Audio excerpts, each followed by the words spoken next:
ప్రజావాణి కార్యక్రమంలో ప్రజల సమస్యలకు సత్వర పరిష్కారం చూపాలని జిల్లా అడిషనల్ కలెక్టర్ లక్ష్మీ కిరణ్ అధికారులను ఆదేశించారు.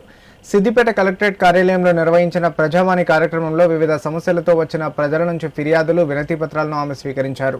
ఈ సందర్భంగా అడిషనల్ కలెక్టర్ మాట్లాడుతూ తమ సమస్యల పరిష్కారం కోసం జిల్లా నలుమూలల నుంచి ప్రజలు వ్యయ ప్రయాసాలకు ఓర్చి వస్తున్నారని, అధికారులు ప్రజల ఇబ్బందులను అర్థం చేసుకుని సానుకూల దృక్పథంతో వ్యవహరించాలని అన్నారు. ప్రతి శాఖ స్వీకరించిన ఫిర్యాదులను పెండింగ్లో పెట్టకుండా ఎప్పటికప్పుడు పరిశీలించి సాధ్యమైనంత త్వరగా పరిష్కరించేలా చర్యలు తీసుకోవాలని అధికారులను ఆదేశించారు. ఈ కార్యక్రమంలో వివిధ శాఖలకు చెందిన అధికారులు పాల్గొన్నారు.